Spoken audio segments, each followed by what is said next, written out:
साधुवाद दीजिए। साधु साधु साधु।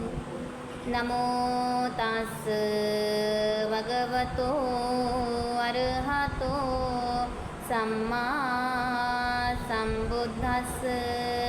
नमो तस् भगवतो अरहतो सम्मा संबुद्धस्स। नमो तस् भगवतो अरहतो सम्मा संबुद्धस्स। तं पुत्तं पशोस्मत्तं व्यासत्तं मनसं नरं सुतं गामं महोगोव मच्युआदाय गच्छति। धम्मपद की ये गाथा हमें एक अलग सा बोध देती है। जैसे कि आप सब लोग सुन रहे हैं थेरी गाथा। थेरी गाथाओं में से कुछ गाथा जो कि आप लोगों से प्रचलित है, कुछ ऐसी भी गाथा सुनने वाले हैं हम जिनके बारे में हमें अभी तक कुछ पता नहीं है, यानी कि ऐसे कुछ थेरियाँ हुई है उस वक्त, उस थेरियों के बारे में हमें अभी तक कुछ भी पता नहीं है। तो जो आज हम सुनने जा रहे हैं ये गाथा भगवान बुद्ध ने किसी से कही थी, तो किसा गौतमी को कही थी। किसा गौतमी एक सामान्य नारी थी जो श्रावस्ती में अपना जीवन जीती थी। उसकी जब विवाह हो गया तो विवाह के बहुत साल बाद उसे पुत्र प्राप्त हुआ। आज भी स्त्रियों को इन बातों का सामना करना पड़ता है कि अगर पुत्र प्राप्ति नहीं होती, कि संतान की प्राप्ति नहीं होती है, तो उनको समाज की जो यानी कि समाज की जो आलोचना है, उनके जो बातें हैं, इन सब चीज़ों से बहुत दर्द से गुजरना पड़ता है, बहुत ही कठिनाइयों से गुजरना पड़ता है। इस चीज़ के शिकार कौन हुई गई थी? तो प्रजापति जो नहीं किसा गौतमी को बहुत साल तक क्या नहीं था, तो कोई संतान नहीं था। बहुत मन्नतों के बाद मानो कि क्या हो गई, पुत्र प्राप्त हो गए। तो बहुत सालों के बाद अब पुत्र हो गया तो वो बहुत ही खुशी से जीवन जीने लगी। जो उसने इतने साल तक दुख व्यतीत किया था, उस सभी दुख को जैसे कि उसे भर दिया, ऐसा उसे लग रहा था। अच्छे जीवन जीते हो, लेकिन जैसे कि आपने गाथा सुनी कैसे है कि तंग पुत्तं पशुत्तमत्तं, यानी कि और व्यासत्तं मनसं नरं। किसी प्रकार हमारा जो जीवन है, मृत्यु जो है क्या करता है, जैसे कि कोई सोया हुआ एक गांव है, रात को लोग सोते हैं ना, जो नदी के किनारे हो, जहाँ नदी से थोड़ा सा दूर हो, तो उस गांव में सब लोग रात को सोए हुए, और सोने के बाद क्या हुआ, बाढ़ आ गए, है ना। बाढ़ आते ही क्या करता है, बाढ़ अपनी बहाव में पूरे गांव को बह के ले जाता है। किसी को पता होता है कि मृत्यु आने वाला है, सब लोग किस आशा से सोते कि कल सुबह उठेंगे, ये करेंगे वो करेंगे। ये गाथा भगवान बुद्ध ने गौतमी जो किसा गौतमी है उसे तब कही, कब, तब जबकि बात है, जब आपको पता ही है इस घटना के बारे में, इस कथा को आप अच्छी तरीके से जानते हैं क्या है।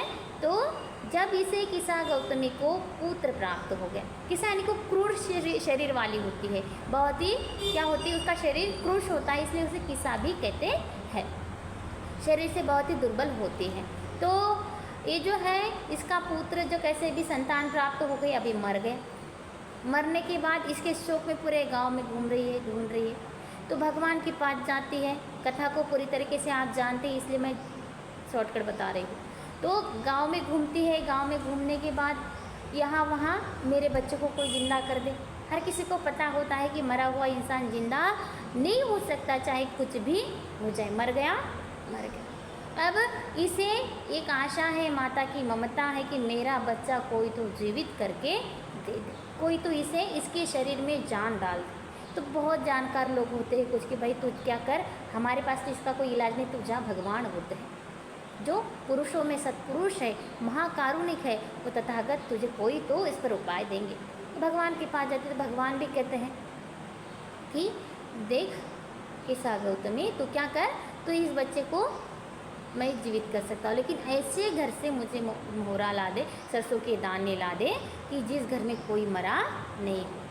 पहले तो ऐसे बोलते कि जा इसी घर से सरसों के दाने ला। अब ये बहुत खुशी होगी कि किसी घर से अगर मैं मुट्ठी भर सरसों के दाने लाती हूँ तो मेरा बच्चा जिंदा होता है, एक आशा जागती है और वो खुश होती है। उसका दुख क्षण भर के लिए छूट जाता है, शोक से भी क्षण भर के लिए दूर होती है। और वो जब भगवान कहते कि नहीं भाई एक क्या है, तो शर्त है।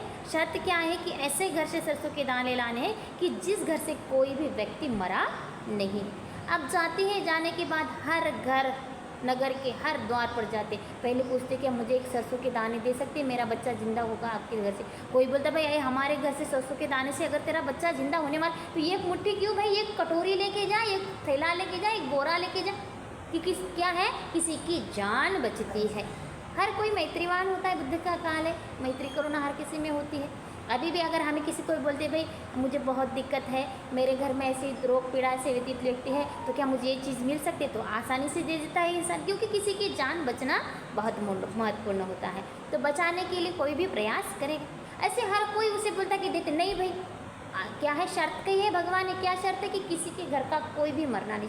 कोई बोलता है मेरा पिता मर गया, कोई बोलता है मेरा दादा, मेरा परदादा, कोई मेरा जो घर का बच्चा है, कोई बहन है, कोई माँ है, किसी का कोई ना कोई घर में मरा होता है। तो इस दुख से ये अच्छे तरीके से जान जाती है कि किस तरीके से भगवान ने मुझे धम्म यानी कि इस बात को समझाया है कि हर कोई मरने वाला है। हम हर दिन मृत्यु को साथ लेकर ही घूमते हैं। मृत्यु आने के बाद किसी की भी नहीं सुनता। जैसे कि बाढ़ है ना, बाढ़ आ गया तो उन लोगों को पता होता है कि किसी को भी नहीं पता होता है कि मृत्यु कभी होता है। ये बात हर बार हम उपदेशों में सुनते। एक भंते जी हमें हर बार उपदेश देते हैं नित्य बोध का, तब बोलते जो जलदान विधि का प्रवचन रहता है ना, कोई इंसान मर जाता है तो उसके बाद प्रवचन होता है, तो भंते जी हर बार बोलते हैं कि भाई जन्म लेने वाला बच्चा कितने बजे से कितने मिनट को जन्म लेगा ये डॉक्टर बताता है, लेकिन इसने अब जन्म लिया या कब मरेगा कोई भी नहीं बता सकता। हमें पता नहीं होता कि हम कब मरेंगे, लेकिन ये मात्र पता है कि हम मरने वाले हैं। तो इस बात को जानना चाहिए। अब इसका बोध हो जाता है किसा गौतमी को, और किसा गौतमी आती है, भगवान को वंदन करती कि भगवान मेरी आंखें खुल गई, मुझे सत्य पता चला कि ऐसा कोई नहीं है जिसका कोई मर नहीं सकता है। तो मैं इसमें क्या हूँ, मैं भी एक इसमें की हूँ, एक इस भवचक्र की, इस संसार की एक इंसान हूँ कि मेरा भी बच्चा मरा, ये कोई नई बात नहीं है। तो भगवान कहते हैं कि इसे अच्छे तरीके से ही समझना चाहिए कि जिस प्रकार गाँव सोए हुए गाँव को बाढ़ क्या करती है, तो लेके जाते बहे जाते हैं, बाढ़ में सारे लोग मर जाते हैं। उसी प्रकार क्या होते हैं, जो लोग बोलते हैं पुत्र शोक है, अपना जीवन के शोक में जो डूबे होते हैं उनको भी ये शोक बह ही जाता है, बह के ही ले जाता है, शोक कभी ख़त्म नहीं होता। तो दुख की ओर आपको बया यानी कि ले जाता है, दुख की ओर ये जो पुत्र का शोक है वो लेके जाता है। तो किसा गौतमी अब यहाँ भगवान का उपदेश सुनती है। इस गाथा से उसको क्या होता है, दृष्टि ज्ञान प्राप्त होता है, समझ में आता कि क्या है धम्म का ज्ञान, और वो भगवान के धम्म में प्रवज्जित होने के बाद किसा गौतमी की बहुत अच्छी कहानी की, जो प्रज्ञावान तो है, वीर्यवान भी है, फिर भी चीवर की जो भी कठिनाइयाँ हैं, चीवर की कठिनाई मानने की चीवर पहनना, चीवर सिलना कठिन नहीं है।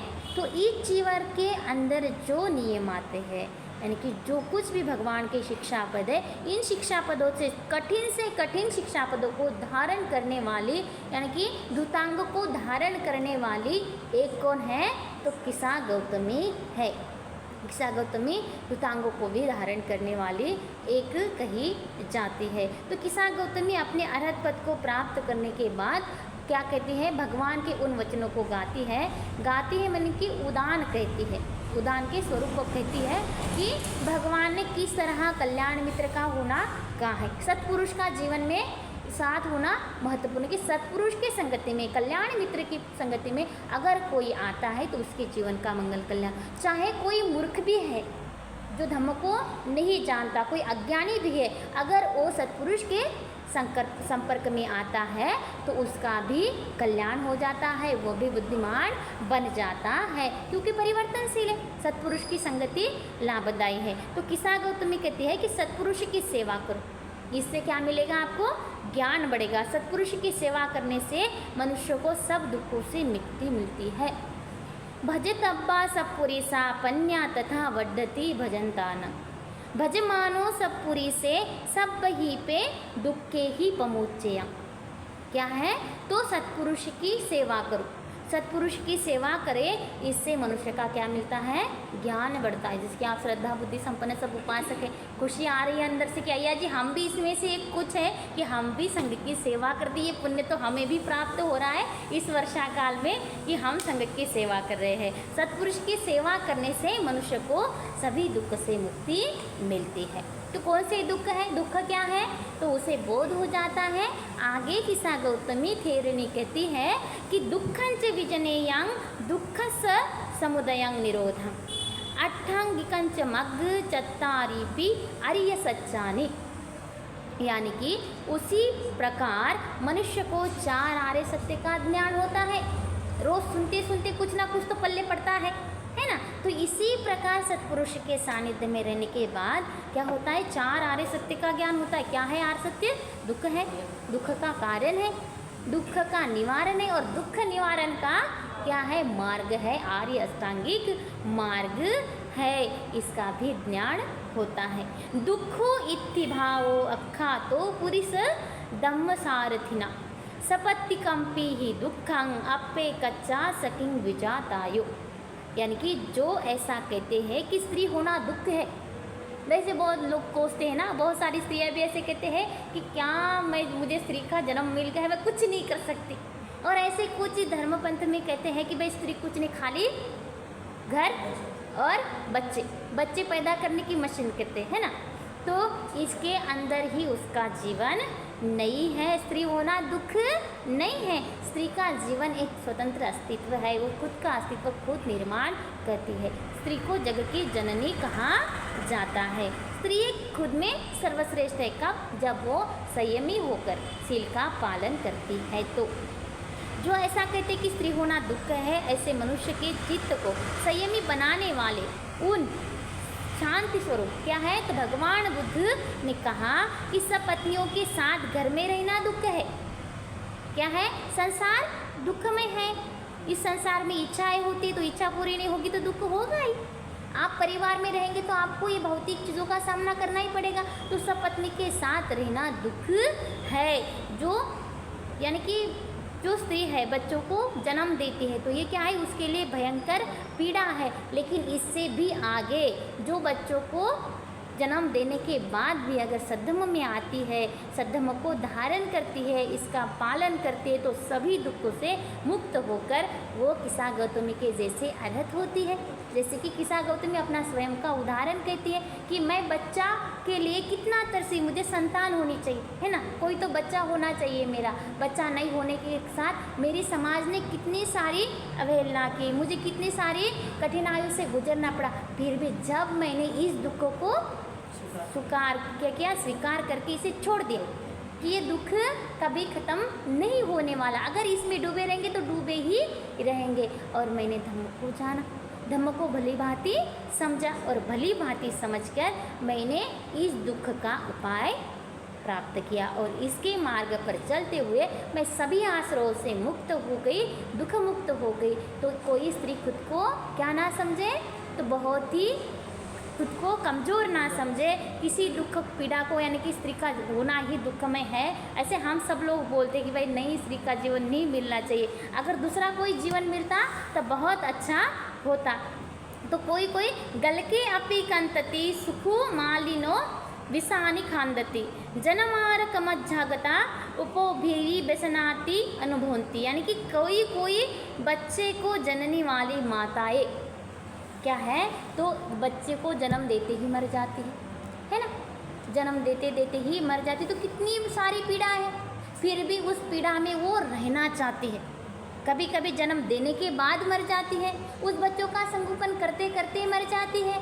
तो ये क्या है? तो ये पीड़ा से भी आगे धम्म है। आप इस पीड़ा को, अगर किसी को लगता है कि भाई मुझे ये जीवन नहीं चाहिए, मुझे क्या चाहिए, मृत्यु से अच्छा निर्वाण चाहिए, तो निर्वाण को प्राप्त करने के लिए सद्धम्म का आचरण करें। और सद्धम्म का आचरण करते हुए, जैसे कि भगवान के काल में कितने सारे ऐसे उदाहरण हैं कि उन स्त्रियों ने सद्धम्म का आचरण करके अपने सभी दुखों को, सभी आश्रयों को नष्ट किया। हम भी इसी प्रकार हमारे सभी आश्रयों को नष्ट करते हुए अपने जीवन को दुख से मुक्त करें और अपना कल्याण मंगल तीर्थ स्वयं साधे। ऐसा सबके लिए आशीर्वाद करते हैं। सबका मंगल हो, सबका कल्याण हो।